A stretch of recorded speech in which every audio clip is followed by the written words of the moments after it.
Pemirsa, kereta api masih menjadi primadona masyarakat untuk mudik lebaran. Hingga 1 Mei mendatang PT KAI Daob 1 Jakarta telah menjual 81% tiket mudik lebaran. 7 hari jelang Hari Raya Idul Fitri, stasiun Senen dipadati penumpang yang akan melakukan mudik lebaran. Mayoritas dari mereka melakukan perjalanan menuju kota-kota besar di Jawa Barat, Jawa Tengah, dan Jawa Timur.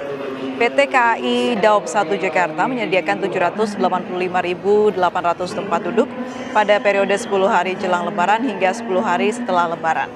Masyarakat yang kehabisan tiket kereta pada periode mudik Lebaran bisa mensiasatinya dengan memesan tiket mudik pasca Lebaran.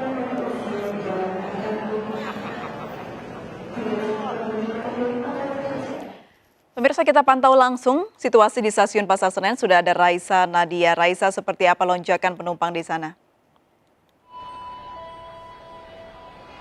Ya, April, situasi di Stasiun Pasar Senen tempat saya melaporkan hingga sore ini semakin dipadati oleh calon penumpang yang akan mudik berangkat dari sini. Bisa terlihat dari kursi-kursi tunggu yang ada di sini terlihat penuh oleh para pemudik yang membawa barang-barang mereka untuk pulang kampung.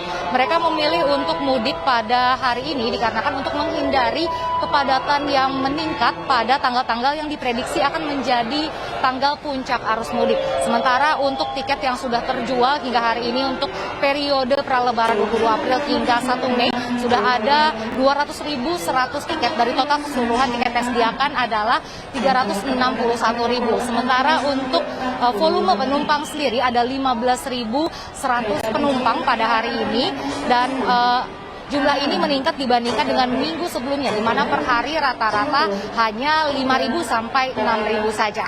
Ya, April. Dia melaporkan langsung dari Stasiun Pasar Senen, Jakarta. Selamat bertugas kembali. Pemirsa, kereta api menjadi salah satu transportasi yang diminati masyarakat untuk pergi mudik Lebaran.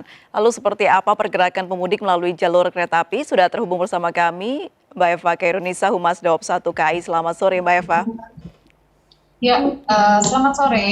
Baik, Mbak Eva, ini 7 hari jelang Lebaran. Apakah sudah mulai ada peningkatan pergerakan masyarakat untuk mudik ini? Ya, baik. Jadi kalau kita melihat data pesanan tiket ataupun volume keberangkatan jasa dari area di Jakarta, baik itu dari stasiun Gambir ataupun juga stasiun Pasar Senen, hari ini memang mulai terlihat peningkatan yang cukup signifikan ya, terutama untuk stasiun Pasar Senen. Jadi untuk hari ini di stasiun Pasar Senen dari 28 KA yang diberangkatkan, 2 KA diantaranya itu merupakan KA tambahan. Nah, kemudian juga untuk volume penumpang di stasiun Pasar Senen, pantauan kami dari data penjualan juga cukup meningkat ya. Hari ini sekitar 18.000 pengguna jasa yang berangkat dari stasiun Pasar Senen. Sementara kalau dari Gambir sendiri, itu ada 33 KA, di mana 7 KA diantaranya itu merupakan KA tambahan. Dan untuk pengguna jasa yang berangkat, okupansinya juga sekitar 50% untuk hari ini. Ada rencana penambahan gerbong kereta api, Mbak Eva? Ya, jadi kalau dari Daob 1 Jakarta, untuk penambahan gerbong sendiri, penambahan kereta ya, itu ada 9 relasi tambahan yang berangkat dari stasiun Gambir ataupun juga Pasar Senen. Nah, untuk ke-9 relasi tambahan ini berangkat setiap harinya di masa musim angkutan Lebaran. Dan tiketnya ini memang sudah dijual ya secara online sejak tanggal 1 April lalu. Jadi mulai hari ini, seperti yang tadi sudah saya sampaikan, untuk KA tambahannya itu sudah mulai diberangkatkan juga ya, sejak kemarin, sejak H-10 sebetulnya. Jadi hari ini ada 2 KA tambahan dari stasiun Pasar Senen, dan ada 7 KA tambahan berangkat dari stasiun Gambir. Harga yang diterapkan juga tidak seperti biasa ya, otomatis Mbak Eva, untuk KA tambahan ini? Ya, jadi kalau untuk harga sendiri, kita ada batasan tarif batas atas dan juga tarif batas bawah ya. Artinya yang diterapkan untuk tiket, penjualan tiket kereta api itu tidak melebihi TBB ataupun TBA, tidak melebihi TBA ya, seperti itu. Artinya masih dalam range antara TBB dan TBA. Baik, untuk mekanisme persyaratan dari pemudik yang akan naik kereta api, boleh diinformasikan kembali? Ya, jadi ini memang perlu diingat kembali ya kepada seluruh pengguna jasa, baik itu yang akan melakukan pemesanan ataupun juga yang sudah melakukan pembelian tiket dan akan berangkat, mohon untuk cek kembali terkait persyaratan dan ketentuan, dan kemudian apakah sudah sesuai atau dapat dilengkapi, khususnya untuk terkait ketentuan vaksin ya. Ini jadi mereka yang diperkenankan untuk tidak membawa bukti antigen atau PCR itu hanya yang sudah vaksin dosis ketiga. Sementara bagi yang baru 2 kali vaksin, ini mereka harus melampirkan bukti antigen ataupun juga PCR 3 kali 24 jam.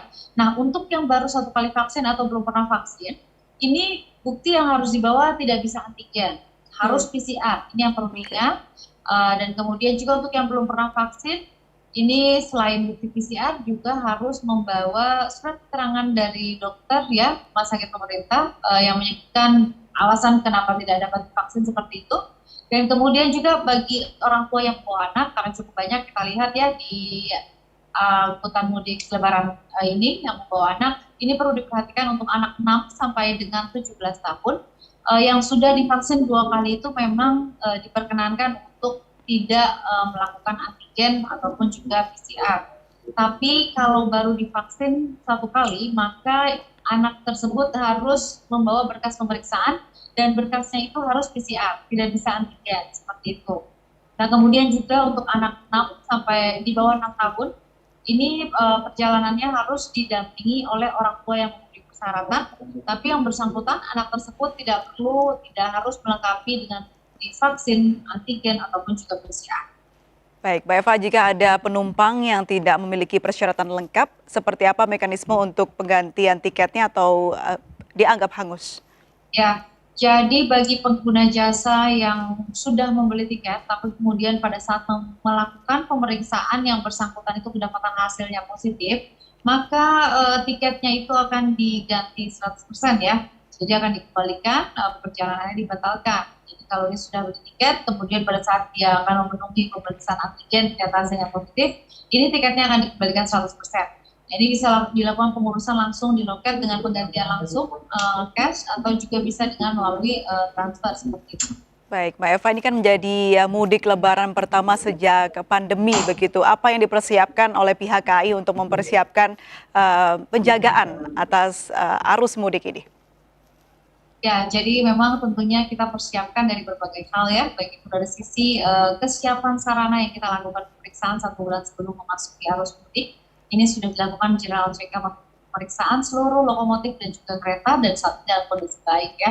Dan kemudian juga dari sisi prasarana, kita menempatkan ya alat material siaga di 29 lokasi yang tersebar di area 21 Jakarta, sehingga jika sewaktu-waktu itu terjadi kondisi tertentu kendala operasional, sebagai antisipasi di lokasi-lokasi terdekat dari fokus dan titik tadi ini bisa dilakukan percepatan penanganan. Selain tentunya juga ada petugas pemeriksaan ekstra yang kita turunkan untuk melakukan pemeriksaan prasarana.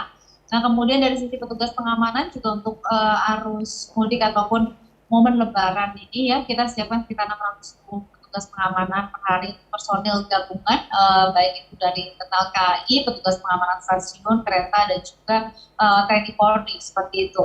Nah, kemudian kami fokus juga ya mengantisipasi tentunya dari sisi pengaturan penumpang pada saat stasiun, mengingat saat ini cukup padat ya, artinya terjadi peningkatan yang memang signifikan jika dibandingkan 2 tahun lalu ataupun 2 tahun sebelumnya.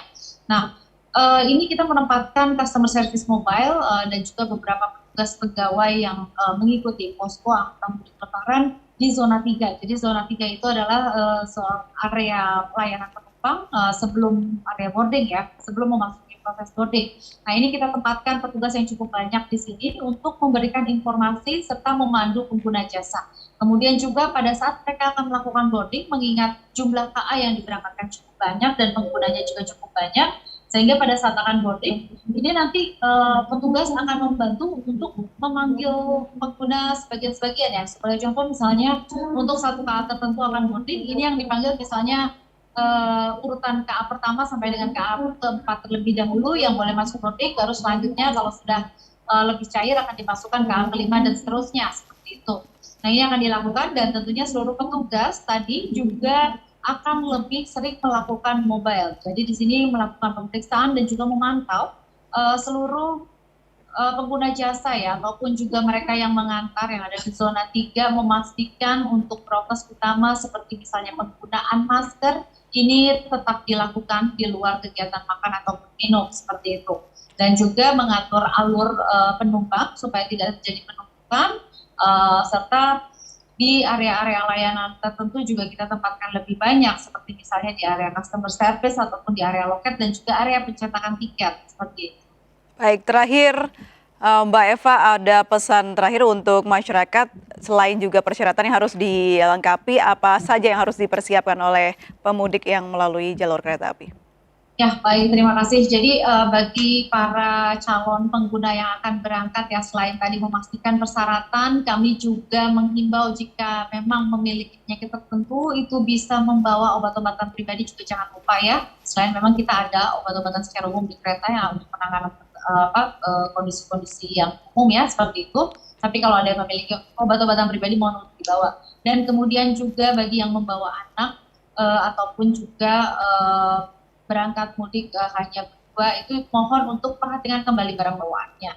Artinya jangan membawa barang bawaan di luar kemampuan ataupun terlalu banyak, karena dikhawatirkan nanti bisa saja barang bawaannya tertinggal, terlupa, dan kemudian juga yang membawa anak mohon untuk terus memperhatikan dan tidak lepas dari penjagaannya seperti itu.